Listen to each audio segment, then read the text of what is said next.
मित्रों, the power of planet is very important. Planet आपके अगर पावरफुल नहीं है तो वो अपनी महादशा या अंतरदशा में आपको जो आप सोचते हैं कि फल मिलेगा वो नहीं हो पाएगा। मान लीजिए कि शुक्र आपके अपने घर के हैं तो आपको लगता है कि बेहद ऐशो आराम और भौतिक संसाधन और शुक्र संबंधी सारी चीज़ें आपको मिलेंगी। लेकिन अगर नहीं मिल रही हैं उस रेशियो में जैसा आप सोचते हैं कि मेरा अपने घर का शुक्र है, बड़ी जगह अच्छा जगह बैठा है, तब ऐसा क्यों हो रहा है?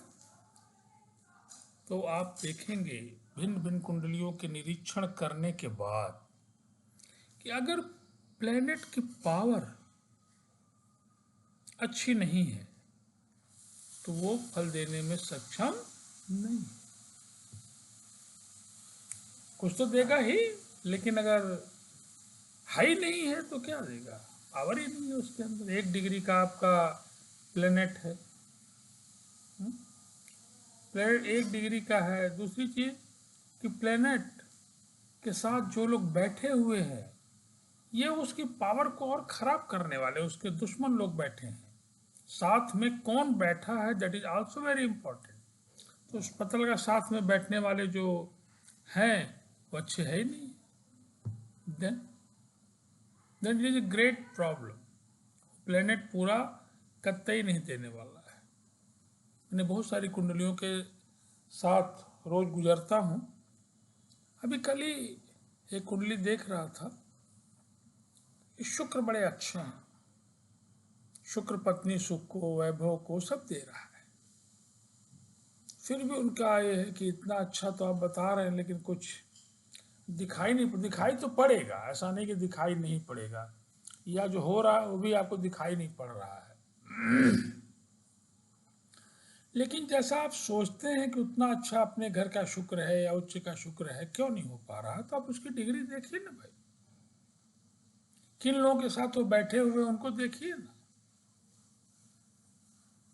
जैसे सूर्य है, अब सूर्य शुक्र एक साथ बैठ जाएंगे तो आप सोचते हैं कि सूर्य लाइमलाइट में आपको कर देंगे, दुनिया आपको जानेगी, लेकिन नहीं।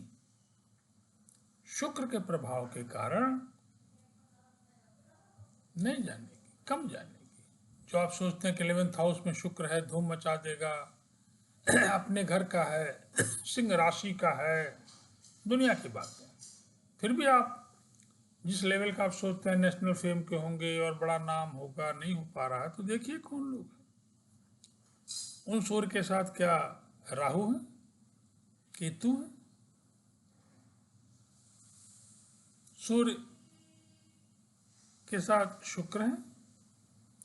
तो जब भी कभी इस तरह का कॉम्बिनेशन होगा तो आप जो रिजल्ट सोचते हैं वो नहीं होने वाला है, याद रखिए।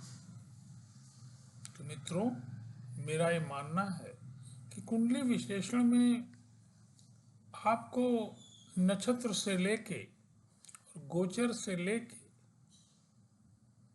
डी चार्ट सारा लेके एक बृहद विश्लेषण करने के बाद फलादेश के लिए आप सोचिए। एट ग्लांस देख के कोई एक ग्रह को देख लिया आपने, ये मालव योग है तो धूम मचाएगा, फलाना करेगा। अरे देखिए ना भाई, मालव योग में जो शुक्र है वो मैलिफाइड तो नहीं है, वो कहीं कमजोर तो नहीं है। शुक्र पे दृष्टियां डालने वाले जो ग्रह हैं वो उसके दुश्मन तो नहीं है। डिग्री खुद शुक्र की कमजोर तो नहीं है। अगर ये तमाम चीजें हैं तो मालव योग आपको कोई बहुत बड़ा परिवर्तन करने वाला नहीं। नो डाउट परिवर्तन तो होगा।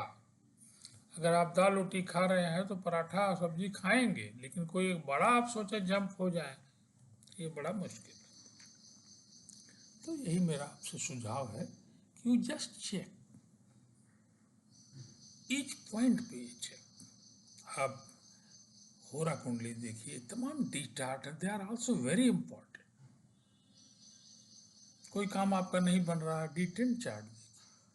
पत्नी से नहीं बन रही है तो केवल लग्न कुंडली मत देखिए, नौमांस को जरूर देखिए। भाग्य साथ नहीं दे रहा, नौमांस को जरूर देखिए, क्योंकि नौमांस तो भाग्य का ही लेखा जोखा कर रहा है, उसी का अंश। तो आज की इस कुंडली में बस इतना ही।